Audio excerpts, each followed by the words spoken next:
You eat better, you try to control portions, you stay active. And still, your belly seems to stay exactly where it is, or sometimes it feels like it's getting bigger. If this started after your 40s, especially around menopause, I want you to hear this very clearly. This is not a lack of effort. It's not laziness. And it doesn't mean you've lost control of your body. What changed wasn't your discipline. What changed was how your body works. Let's make a simple comparison. Before menopause, the female body is much more flexible. You could skip a meal, try intermittent fasting, cut carbs for a while, and your body would respond quickly. The belly would shrink, the scale would move, and you'd feel lighter. After menopause, that same body operates under a different set of rules. It becomes more protective, more cautious, more focused on conserving energy. And when you try to use the same strategies that worked before, frustration sets in. Instead of losing belly fat, you feel bloated, tired, and stuck. This happens because the hormonal command center has changed. And when no one explains this, many women start believing the problem is them. One of the main drivers of this change is the drop in estrogen. Before menopause, estrogen helps distribute body fat more evenly and supports healthy blood sugar control. It acts like a quiet regulator, keeping the metabolism resilient and adaptable. Small dietary mistakes were easier to recover from. After menopause, when estrogen declines, that protection fades. In practical terms, this means the body starts storing fat more easily, especially in the abdominal area. Not because you're eating more, but because your body interprets this phase as a time to protect itself. That's why so many women say, "I eat less than I used to, but I gain more weight." And this brings us to a very common question. Why did intermittent fasting and low-carb diets work before, but now they don't? In the past, fasting or cutting carbs quickly lowered insulin and pushed the body into fat-burning mode. The metabolic stress was manageable. After menopause, with lower estrogen, the body reacts differently. Skipping meals or severely restricting carbohydrates now feels like a threat to the system. The body responds by raising cortisol, the stress hormone. And elevated cortisol at this stage of life worsens insulin resistance.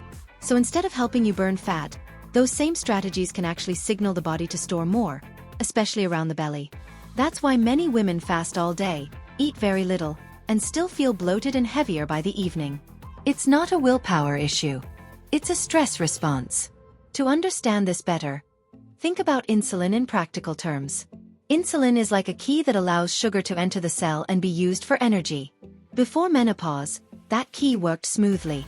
After menopause, the lock becomes stiff. The key still tries to turn, but not as effectively. Sugar stays in the bloodstream longer, and the body has to store it somewhere. Very often, that storage site is abdominal fat.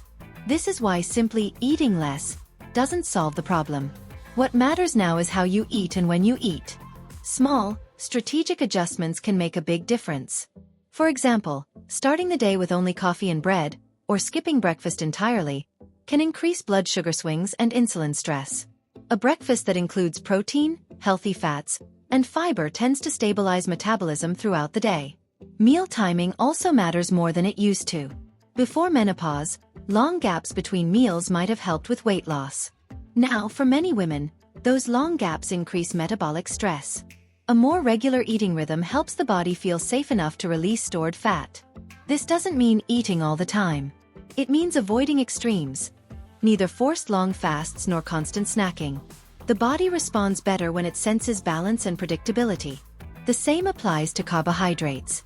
Completely cutting them out may have worked in the past, but now, excessive restriction often backfires.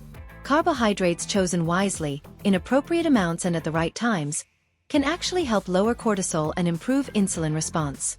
When a woman understands this, something powerful happens. She stops fighting her body and starts working with it. She realizes she's not broken and hasn't lost the ability to lose weight. She simply needs a strategy that matches her current hormonal reality. That stubborn belly isn't a punishment.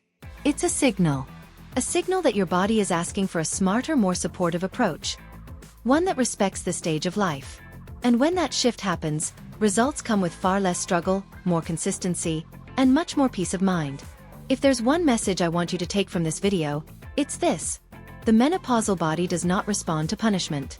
It responds to understanding.